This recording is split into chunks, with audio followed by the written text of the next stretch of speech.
Are you ready? Yeah. All right. Well, you know, our society has evolved so that when we operate in social arenas, we often view other human beings through color-eyed lenses like color of skin, color of hair, color of eye, etc., etc.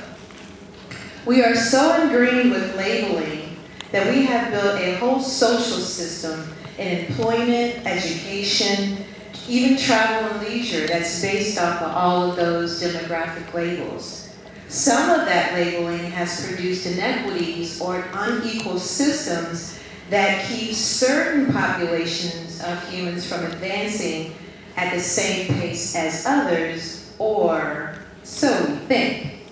So tonight, Drs. Anke Arnaud and Dr. Tom Tacker are actually going to have a healthy discussion just about that. And it's called Overcoming Job Discrimination. Is free enterprise or government regulation best?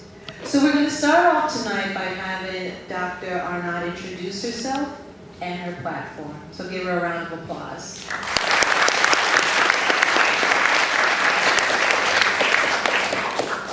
All right, can you hear me? No. Now, can you hear me? All right. I'm Anke Arnaud. I'm a faculty member in the College of Business. I'm in the opposite department of Tom. I'm in the Department of Management, Marketing, and Operations. And most of you know me probably from teaching ethics, organizational behavior, management of the multicultural workforce class, and all of the above. I am going to argue the position that we do need regulation to overcome job discrimination, but I want to frame this conversation a little bit. I don't know if Tom's going to agree, but I think what's really important is that we have this discourse and that this conversation happens and that we do not stay in a camp and say this is right and this is wrong, but that we engage in a healthy debate. Or maybe debate's not even the right way. We call this a debate, but I think the important thing is that we engage in conversation, that we remain in conversation, because only that way we find a common ground and evolve as a society and find a healthy middle ground in which we all can exist and coexist with each other. Would you agree, Tom? 100%. Well, okay. And it's a real pleasure to work with Tom, and in the development of this topic, we've had many of our mini debates already in his office or my office, and I've learned a tremendous amount of information from those mini debates we've had already, so thank you very much. Okay, so as an ethicist, I study ethical behavior. I'm going to go a little bit back, and I study why people do the things they do and what we need to do to engage people in the right kind of behaviors. And I think it's really important that the focus is on developing an environment where values really drive behavior. So I don't believe that policies and regulations should be really the driving force of behavior. From that position then, I'm a real minimalist when it comes to regulation. Okay, but I do think in some areas we do need regulation in order for us to coexist and overcome certain issues that we otherwise cannot overcome, and job discrimination is one of those issues, all right? The first couple of points I'm going to make on my position are really going to question some of the underlying assumptions of free enterprise or free market. One of the underlying assumptions of free market is that with regulation we can be more efficient. Without regulation, sorry.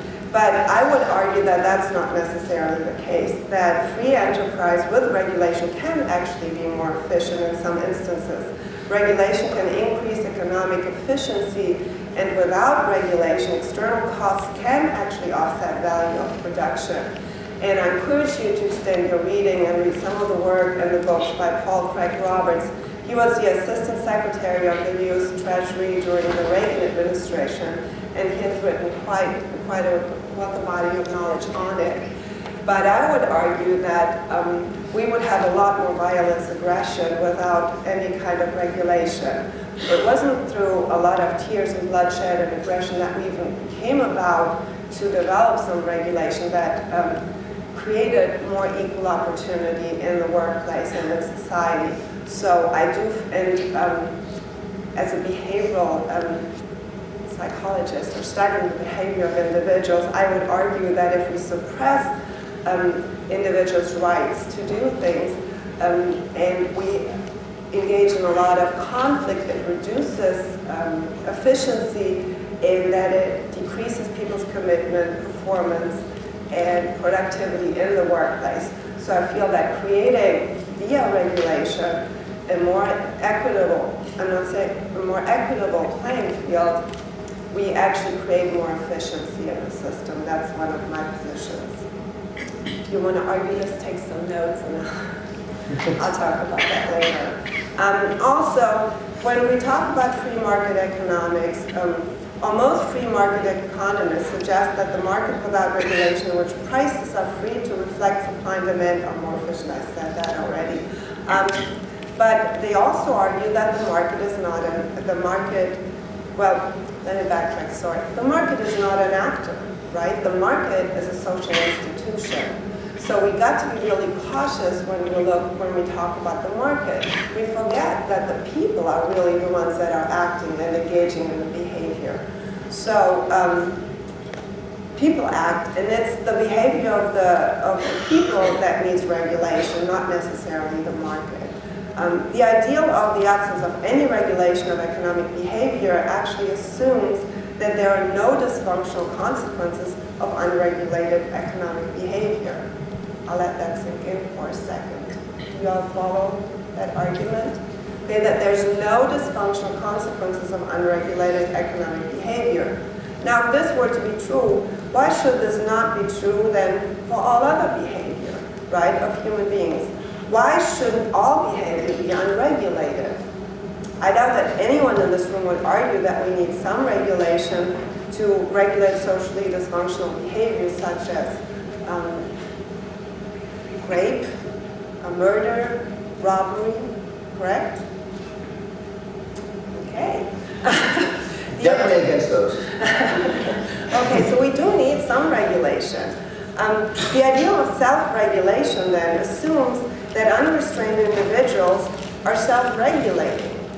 Are we really self-regulating? I'm asking you to look inside of yourself and tell me if you are self-regulating in your behavior. And I would argue that we are not. Humans are inherently illogical. We do not make logical decisions. Maybe sometimes, but our behavior is deeply embedded in our emotions and guided by our emotions. We do lack self-control.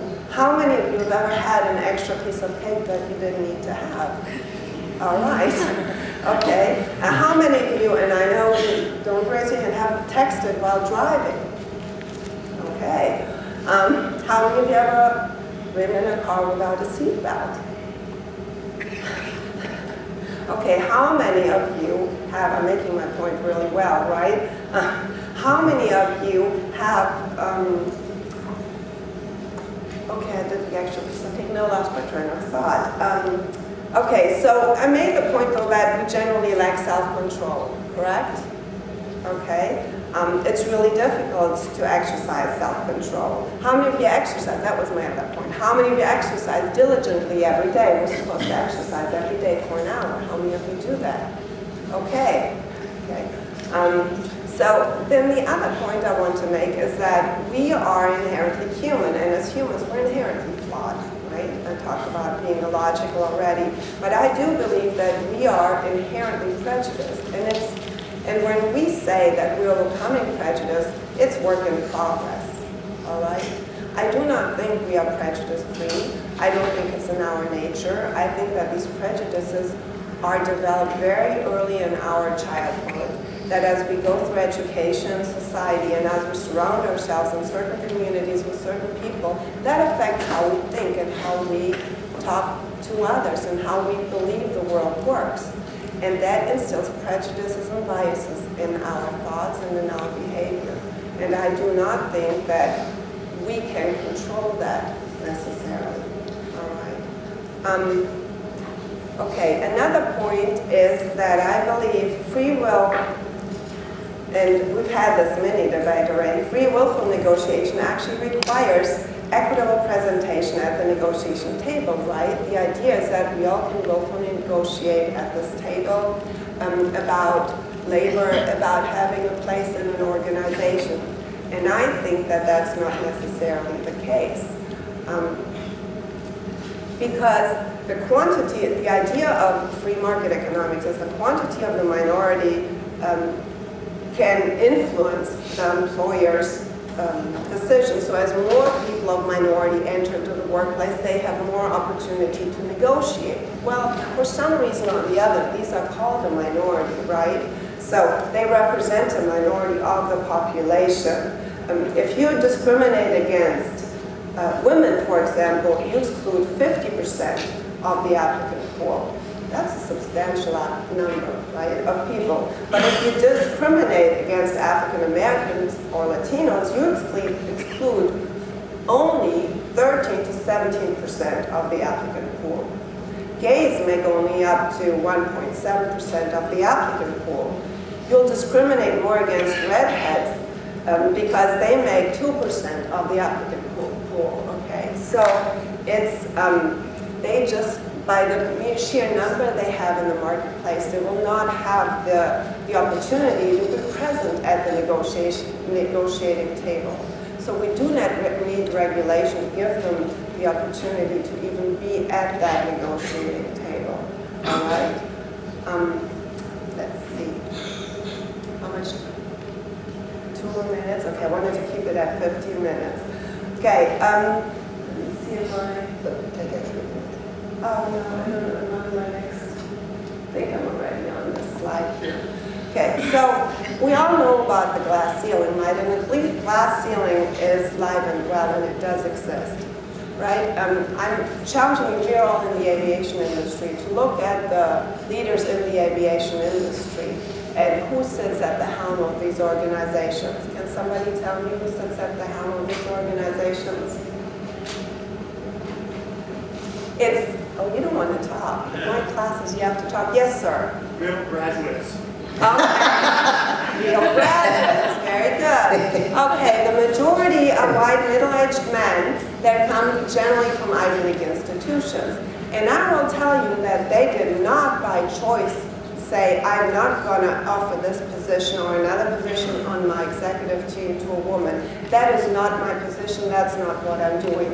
It's simply by mere fact that we align better with people who share our values, who have had similar experience, who enter our peer group, our social strata, right? So we merely feel more comfortable with the people that are like us, all right? So by entering regulation in the workplace, it gives the opportunity to someone who would not have been looked at before to have a stab at that kind of position, all right? And that's actually the construct of homosocial reproduction. That's how that happens.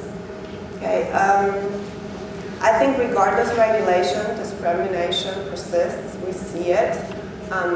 Slavery persists in the world. I'm working on developing, I did quite some research on slavery, and I'm not saying in this country, but it does exist in this country. We're having a debate on Wednesday, actually not a debate, but an event on Wednesday that shows that slavery exists in our country. And without discrimination, I think we would have had a really, really hard time to overcome it. That is my argument. It would have taken a lot longer, definitely. And let me see. The idea of regulation was that it's temporary, right? And that it addresses the legacy effects, past wrongs, that it offers equal opportunity, and that it will bridge between the changing laws and the changes in culture. Yes. Thank you. Okay, I'm almost done.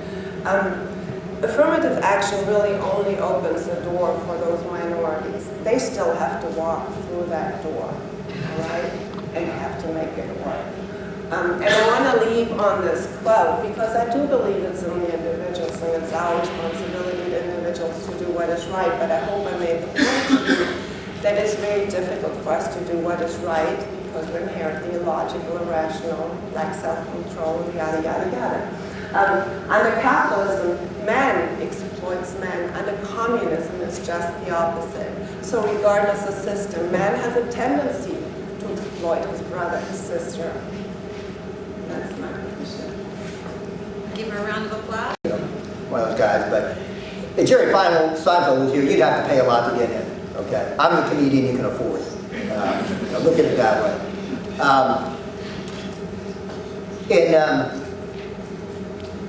In preparing for this debate, I want to emphasize where I'm coming from is really, and everything Dr. Arnaud said, really only one thing I would substantially disagree with, and that is the solution. I agree about the problem and that we should overcome it, but I don't think government's the solution. I think government makes it worse. I think these programs end up backfiring. So that's where I'm coming from. There's still kind of an issue here. I feel a little self-conscious. I'm a white guy. I certainly don't feel like I've suffered from discrimination. On the other hand, I certainly am impacted. I think probably, most every woman has suffered to some degree from discrimination. I deeply love several women. That sounds indecent. I have one wife. When I say several women, I mean my daughter, my sister, my mom, some good friends here. And another event, a thing we're celebrating in our family has also, as it turns out, got me reflecting on these issues more. My daughter recently became engaged, and we're just thrilled. The young man's very impressive. We like him a lot. Feels like he's already part of the family. And I look at this, her getting engaged, is the first step toward grandfatherhood for me. And grandfather is the job I was born for. All fun, no responsibility. So I'm really looking forward to that. And the reason that relates to this debate somewhat is her fiance happens to be a black guy. And so, I'm thinking about, and again, it is my sincere belief, I can certainly be misguided, but it's my sincere belief we're going about this the wrong way. And I would like there to be a better world for my daughter, my granddaughters one day, God willing, my grandsons, whatever race they are. And that's where I'm coming from. That, like I say, I could certainly be wrong. I look at, some very impressive people disagree with me. Starting with Dr. Arnaud, Dr. Roberts, my good friend and mentor, Dr. Rose, Dr. Heimbaum. I mean, just name a few people that, and by the way, all those people actually helped me prepare this, which I thought was nice. I bounced some ideas off them, and they made some suggestions, so I wouldn't get stoned or something, which was very gracious of them, and I appreciate it. All right. Now, I've got a zillion slides here that I'll never possibly get through, so I'll kind of skip through these quickly, and let me see. Have you got the clicker? I give it back to you. Oh, you got it, Chris? Okay, yeah. So I may skip around some, just keep up as best you can.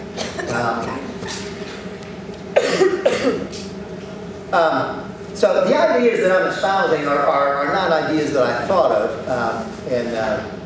two key people I would mention, interesting for further reading. It's just the nature of this topic. It is somewhat complex. We'll scratch the surface tonight. But Walter Williams and Thomas Sewell there, you can see their names. Probably my two favorite economists.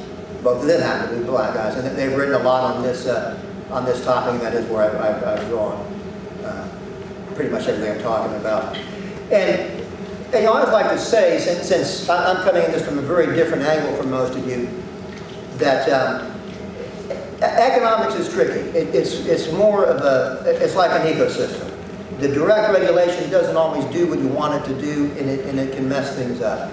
And if you haven't had a lot of economics, most people haven't, it's understandable you wouldn't have been exposed to these views. And so I want to do that, and hopefully they'll make sense to you, but if not, maybe you guys can straighten me out some. Let's start with a quick little true-false quiz. And you guys can clap. Got 4 questions here.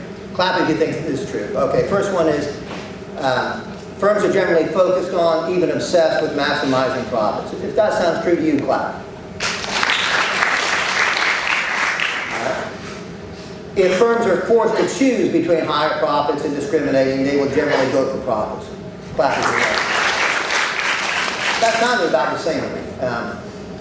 Employer discrimination, and just to make clear how an economist uses that term, treating employees based on something other than cost and productivity always conflicts with profit maximization. Clap if you think that's true.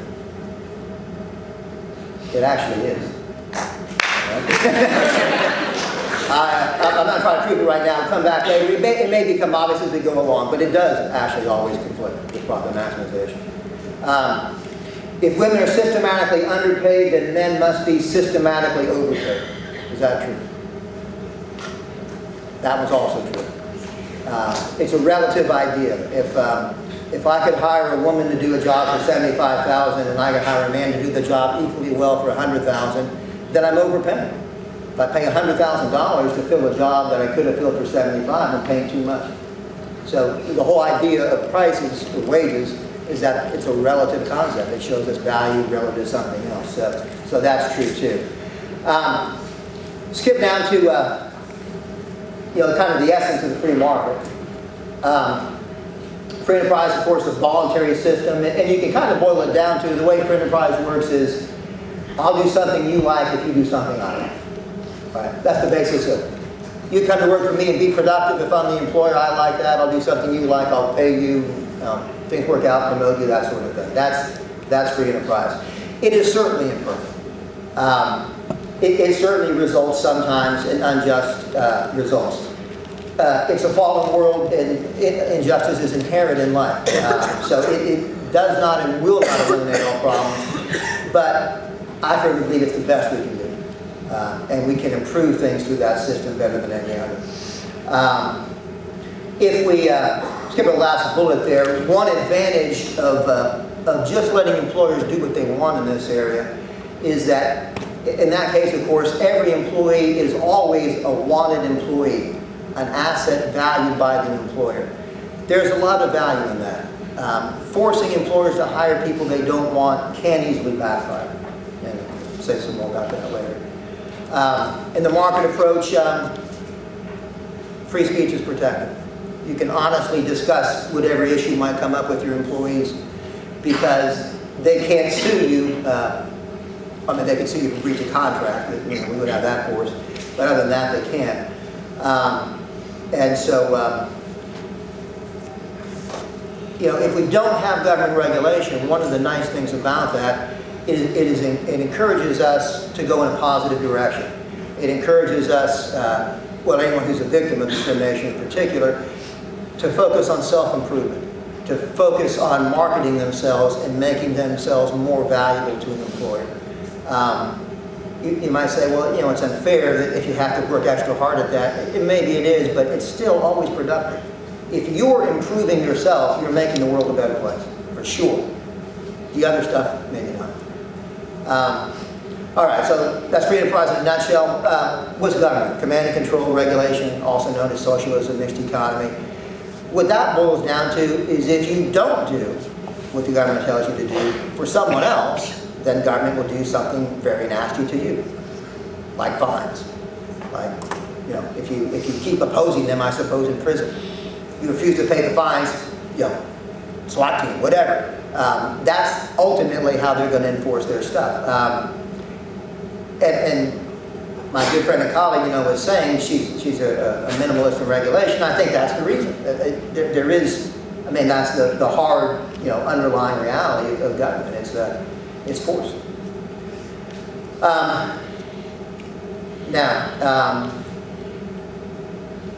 Let's see, I got this label wrong, it looks like in my notes here.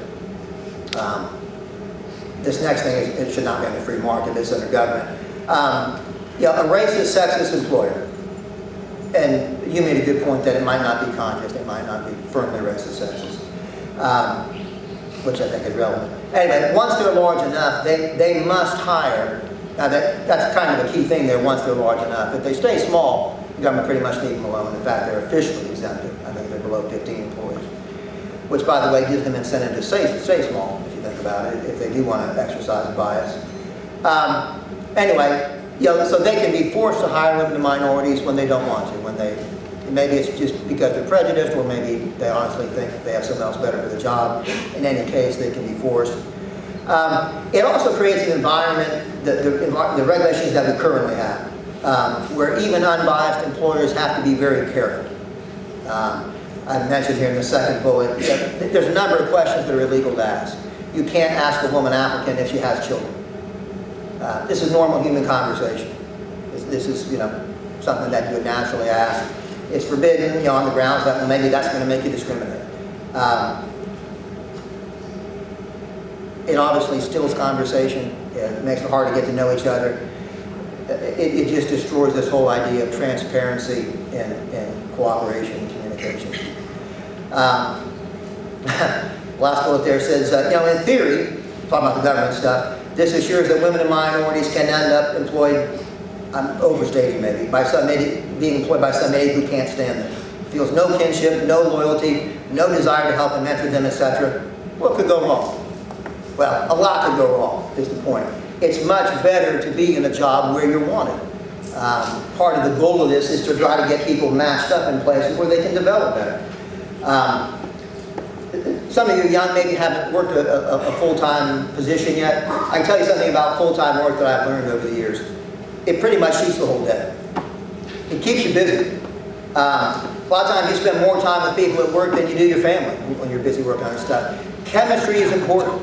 I hope you guys end up in jobs you enjoy half as much as I enjoy mine, because I love my job. I love the people I work with. And that's what everybody says, right? What makes the job fun is the people you work with.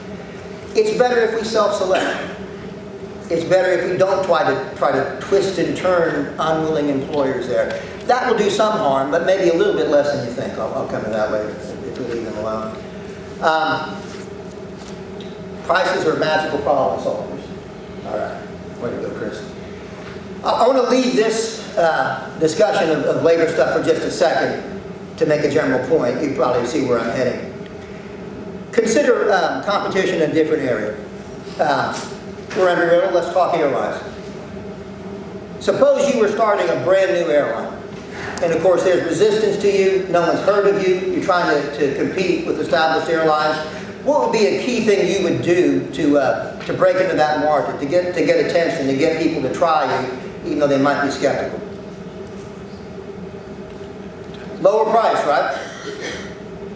That's something we see every time. It's time honored. You get people to try something different that they might resist. If you can give them an introductory low price, they'll go for it. In many cases, they'll try it.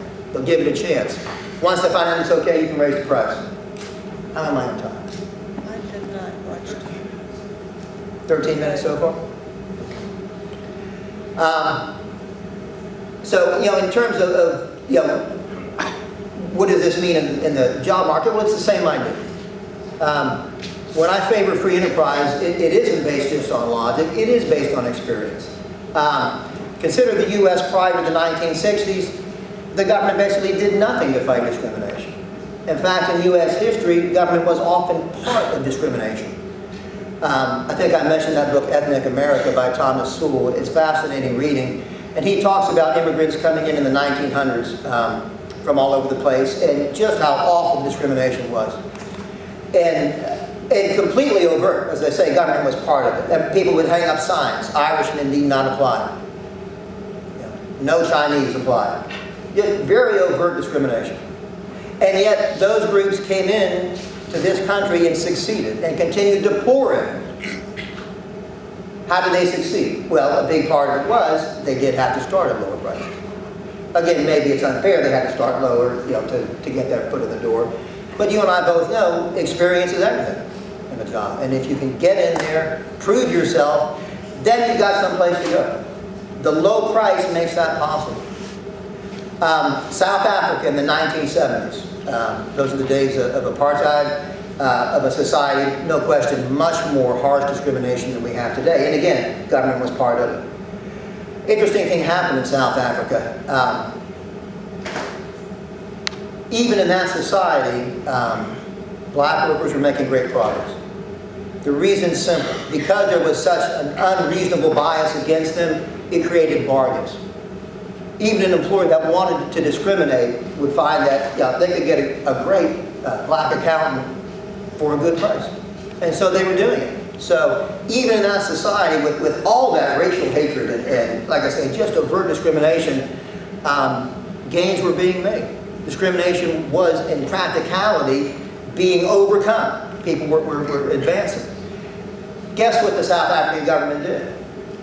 They passed an equal pay for equal work law.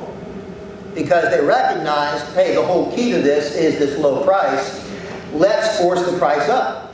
Let's, as much as we can, take away this option for people to come in at a low price, prove themselves, and then advance and get higher wages. Let's just take that away.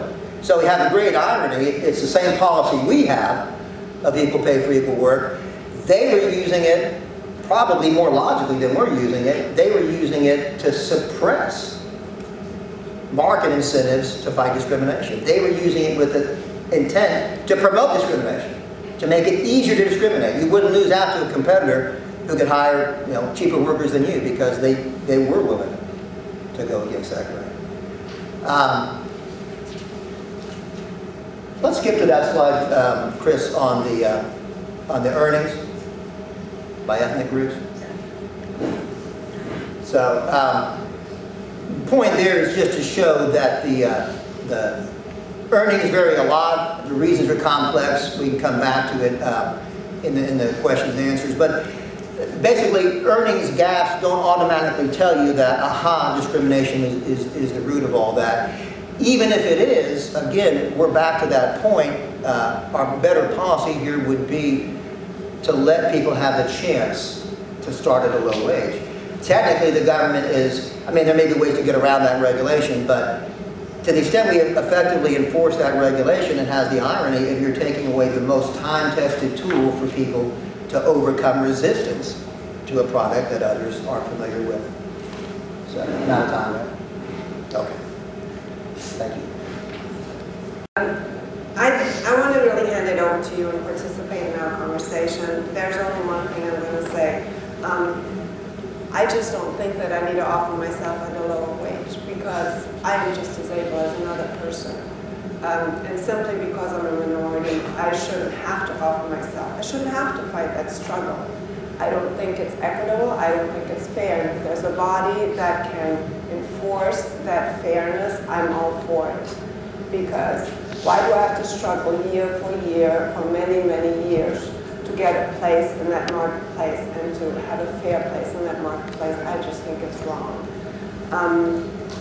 And we see it still today. African American women earn 63 cents an hour and Hispanic women earn 52 cents an hour for every dollar a white man earns. Okay, does that mean that they're less valuable? You need to ask yourself that question. I encourage you to ask yourself that question. I'm actually philosophically very much opposed to assess human value by mere dollars. We are all valued human beings, okay, so that's besides the point. It's more philosophical. Let me see if there's something else. Government is also important to overcome legacy effects. I mentioned that, but especially in education, right? We need a regulation in order for women even to go to school. And I want you to know that all that legislation that came into place in the 60s and afterwards, it really stemmed out of what? It was a big battle, it was a big fight. The legislation came out of social change and society demanding change. Is my mic still on? So a society that demanded a change, and that led to this regulation, right? And it's still not perfect. Am I saying that regulation is perfect? No, it's not perfect, but it's a step in the right direction. I believe firmly that without regulation, we would be worse off. Dr. Tacker, you had Dr. Tacker. Okay. Here. All right. I agree basically that, it's unfair that you might have to offer yourself at a lower wage to get started.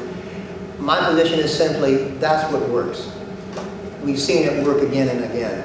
I mentioned all the success that these groups have had in this country. It's proven success, and not just in this country. I think of many minority achievements are impressive, but one group that fascinates me are the Jewish people who face oppression here and elsewhere. And this is the model that they basically have followed is two things. It's not just a lower price. One is self-improvement. And a lower price is just an initial thing to get your foot in the door. If you can get a promotion and earn more money than you were, even if it's not as much money as you should be getting, isn't that a good thing? If that's what it takes to get the promotion? And then you prove yourself, you prove your value. Jewish workers, by the way, long ago passed the average for white workers in the US and around the world. The nickname of Jewish people is people of the books. We should all be people of the books. It is unjust. Life is unjust. A zillion things happen every day that shouldn't happen, but they do happen. I just think the best way to deal with them, and I know it's somewhat frustrating, but this works. It works. You were clapping a few minutes ago saying, hey, if it comes to discrimination versus profits, I think they're going to go with profits. The way you make profits here is if you can start somebody at lower pay. Thank you. That's a language that they're going to understand. We appreciate it. Thank you so much. Now, the audience gets to chime in. Questions, comments, feedback. This is your opportunity to share what you've heard. So questions, comments, feedback. Somebody in the room must have a question, comment, feedback. Thank you. So Arnaud, you're suggesting regulation, but what is your solution to the problem? You just want to let it go and let time pass and it'll resolve itself? Is that for me? Yes, sorry. Oh, that was for me. My position is let the market continue to work, but it's not working now. So what I'm calling for is a change. If we remove government, one thing we could do is have honest discussion. Employees can match up with companies that want them. Let me get a quick thing in here. I was going to tell a joke about left-handed tennis players annoy me. They have spin on the ball that drives me crazy. Their backhand's on the wrong side. Suppose I just went crazy and started a firm and I refused to hire left-handed people.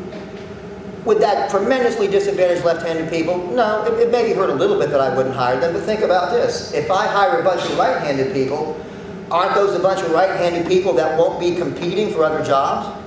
So if we let some, lame-brained racist, and I am suggesting let him hire who he wants. He only wants to hire white people. Well, the employers that have more sense, they're going to have a pool that's then more tilted toward women and minorities. And so even people, anybody that creates jobs is going to help us if we leave them alone, encourage them to do that. And again, we're not doing that now. So I'm calling for a change. I think it will improve progress. Thank you very much. With the lady, what she was saying about the percentages of different minorities, the minority I think she forgot was the people with disabilities. That's a minority. Other thing, what the gentleman said was very good, but I would say this, that a person who I respect is Dr. Pembroke, that started the National Federation that did civil rights and helped with the Civil Rights Act. Thank you very much. Thank you.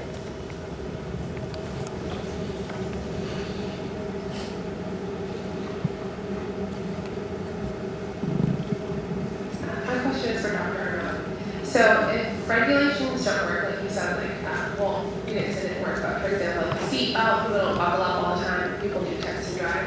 What would you say the difference is between the regulations like those and the regulations that are written towards discrimination?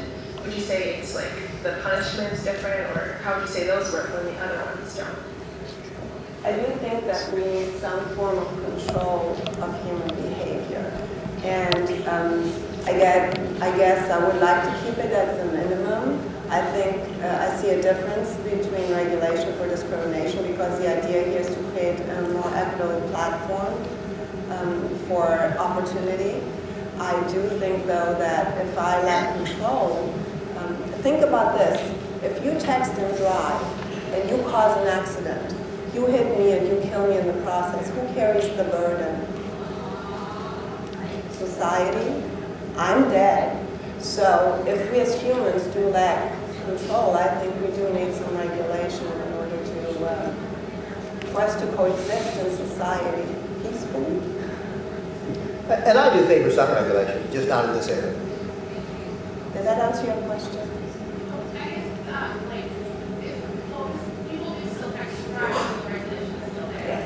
So, I mean, if the regulation is still there, it's not to hire certain people, and it's still being followed, I mean, it's still gonna not be followed.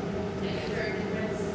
Regulation is not perfect, right? I mean, how many of you violate the rules that are set in your house by your parents, right? I tell my children not to text after 10 o'clock and not to take the phone away, right? For them not to do it. We inherently lack self-control as human beings. I do believe that's a flaw that we carry with us. So, but it's it's a step in the right direction.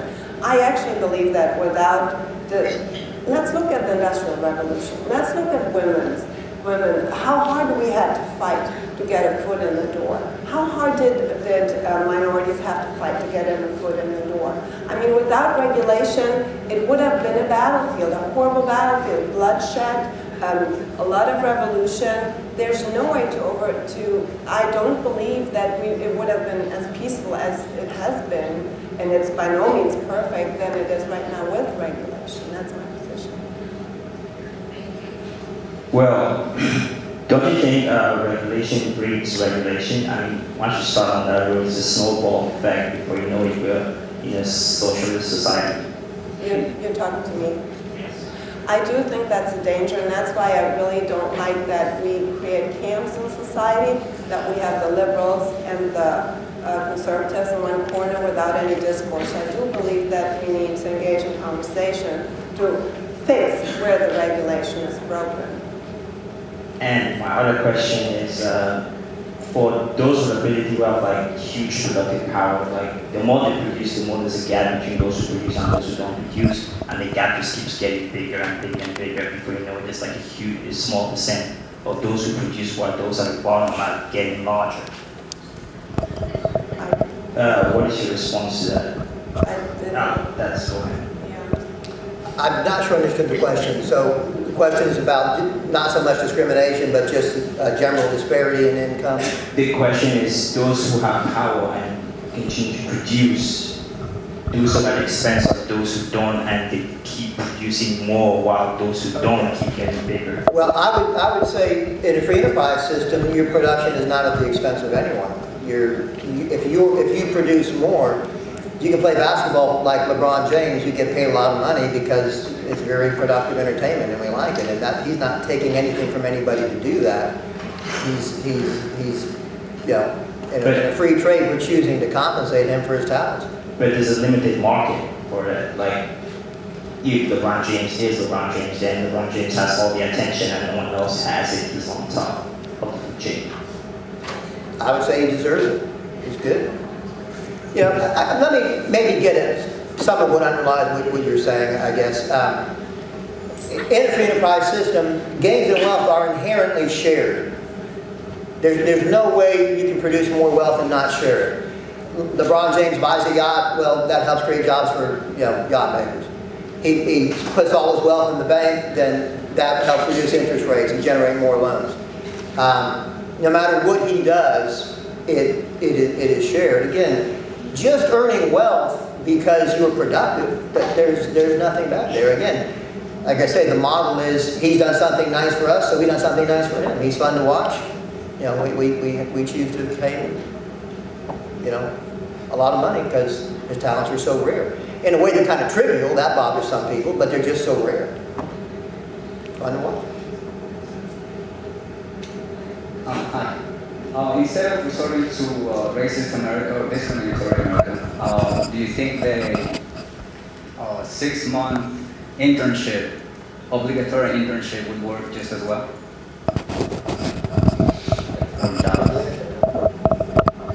You're suggesting that instead of regulation, we should have 6-month internships? Is that the internship would prove that the workers are worthy of keep that job. Oh, I see what you're saying. So instead of forcing an employer to hire someone permanently, at least give them a try. Is that what you're saying? I think that'd be better than what we have. it may, let me rephrase that. I still don't think that this will fix it, because I do think that it may get people the foot in the door, and yes, that's the idea, but in order to advance, the glass ceiling still exists. And I'm not just simply talking about a glass ceiling for women, I'm talking about a glass ceiling for Hispanics, African American, and so forth. So it still does exist. So I still believe we would require some regulation. Man, this question is for you. Using the sport analogy that the professor mentioned, would your argument then be that we need to have half white basketball players in the NBA? Is that a fair way to do things? You do not want that position on basketball. Or the NFL then? Or any other various athletic? Soccer. I'm gentleman. All right. Okay, rephrase that for me again. Well, I tend to believe that professional athletics is probably the purest form of capitalism there is, because they only care about your ability to produce, and they pay you as long as you produce, and as soon as you can't produce, see ya, the next guy's coming in.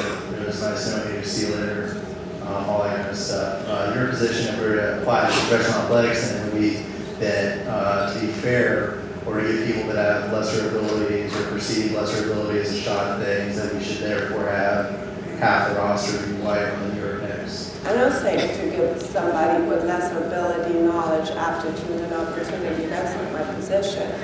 Okay? I'm saying that an equally white person with the same knowledge, skills, and abilities and aptitudes should have the same access to that position than a person of another race.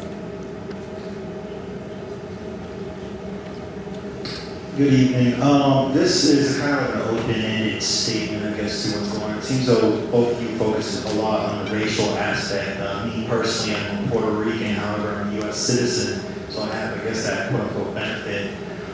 One thing though for myself that I've always seen is I never felt like affirmative action was needed for me. I've always had a lot of hard work ethic, and I always felt like my personal performance paid off. So one thing I think that a lot of our society now is actually facing, because I think that we're a little bit past racism, not to say it's gone, I'm sure it's still out there, it's still prevalent. However, I think that our society is starting to have more of a discrimination towards your society, like how your social upbringing is. We all know in the interview process that we're pretty much decided on within 3 seconds if they like us or not. So I have a feeling that, depending if you were raised in a low class, middle class, or upper class, you have these different tendencies that you have been raised with.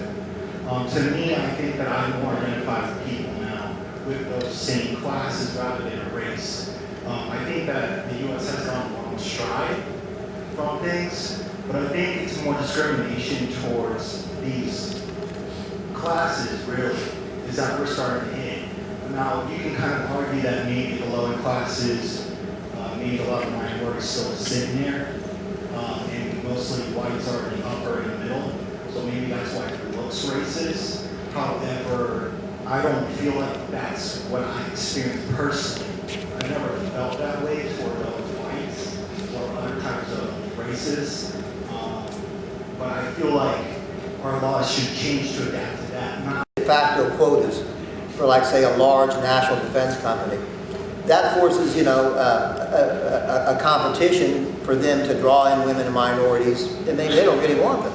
And so we just leave things alone. Again, it's nice to be matched up with an employer that wants you, where there is a chemistry and you get along. And so there may be, like I say, fewer opportunities to work for racists, but there's more opportunities to work for non-racists.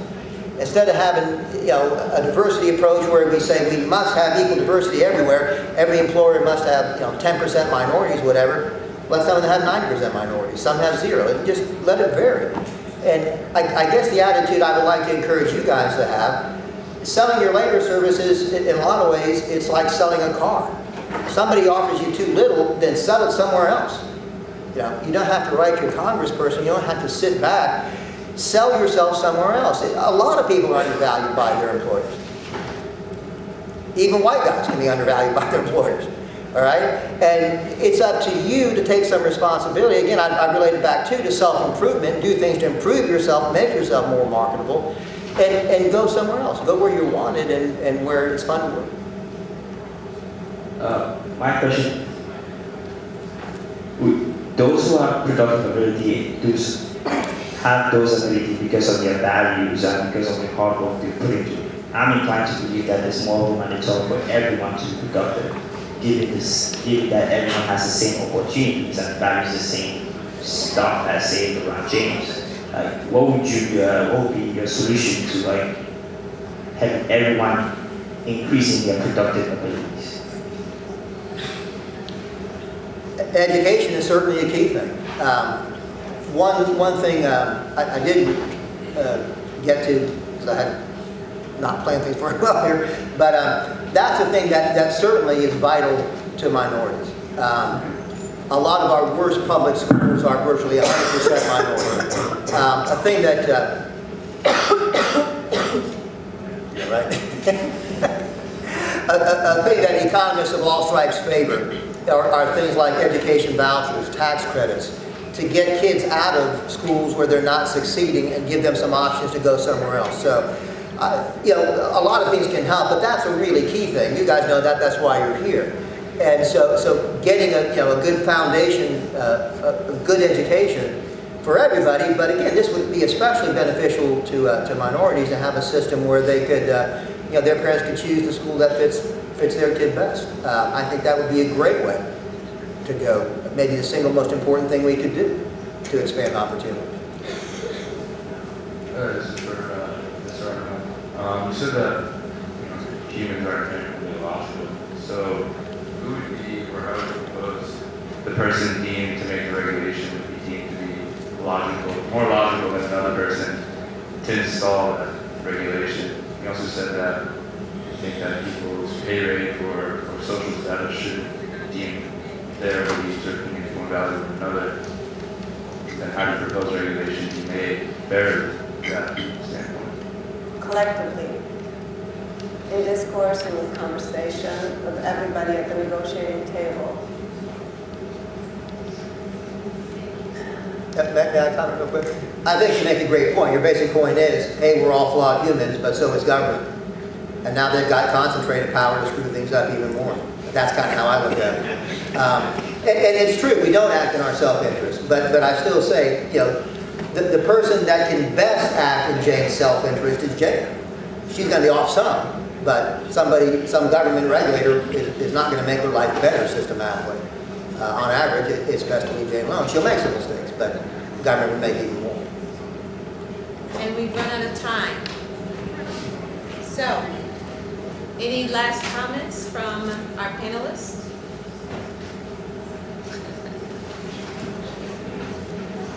I think you made a great audience. Thank you for coming. Great question.